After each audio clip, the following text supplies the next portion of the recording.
Assalamu alaikum, I'm Aisha and you're watching SAMAA News. Here are today's headlines.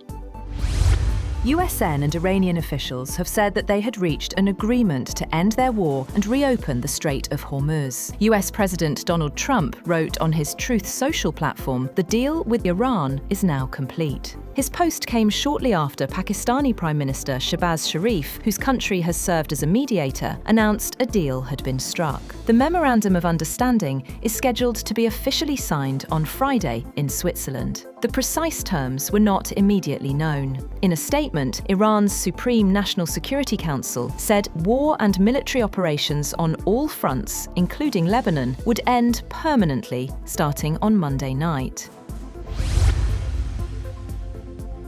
Iranian media has released details of a proposed Memorandum of Understanding between Iran and the United States. According to Iranian media, the reported 14-point draft provides for the release of $24 billion in frozen Iranian assets during a 60-day negotiation period. The reported memorandum proposes that the Strait of Hormuz will be opened on Friday after the agreement is signed, while the US naval blockade would also be completely lifted within the same period. According to the report, Washington would withdraw forces from around Iran and allow traffic through the Strait of Hormuz to resume under Iranian supervision.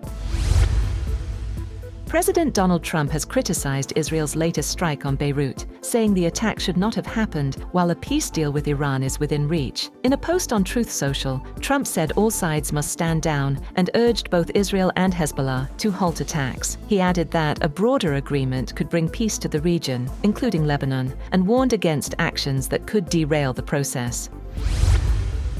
At least 3 people have been killed and 15 others wounded in an Israeli airstrike on Beirut's southern suburb of Dahiyeh. According to Lebanese civil defense authorities, search and rescue operations remain underway in the Goberi area as crews continue clearing debris. Meanwhile, an Iranian military commander warned that the attack would not go unanswered, raising fears of further escalation in an already volatile region.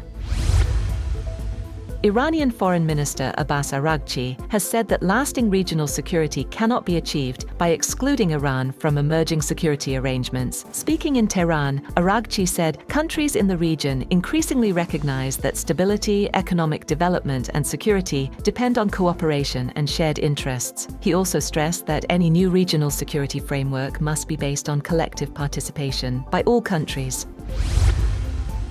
4 people have been killed, while the Kyiv-Pechersk Lavra monastery, a symbol of Ukrainian spiritual and cultural history, has caught fire in the heaviest Russian air attack on the Ukrainian capital in 2 weeks. Timur Tkachenko, the head of the capital's military administration, said the central Kyiv-Pechersk Lavra monastery, a UNESCO World Heritage Site founded in 1051, was seriously damaged in a direct attack. As towering flames rose over the monastery, residents took shelter underground in the worst Russian attack on Ukraine since early June.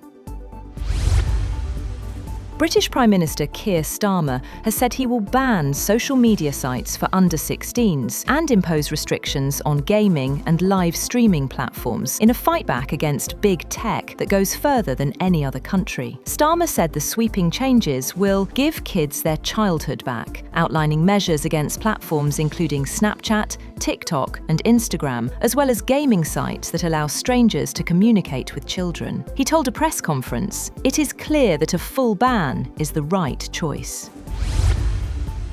Oil prices have slipped to their lowest since March after US President Donald Trump and Iran's deputy foreign minister said they had reached an initial deal to end the war and to resume traffic through the Strait of Hormuz. Brent crude futures have fallen $4.08 or 4.7% to $83.25 a barrel, and US West Texas Intermediate was at $80.53, down $4.35 or 5.1%. Both contracts fell to their lowest levels since March 10th on Monday, after tumbling more than 3% on Friday. That's all for now. For more updates, visit www.samaa.tv. Thank you for watching SAMAA News.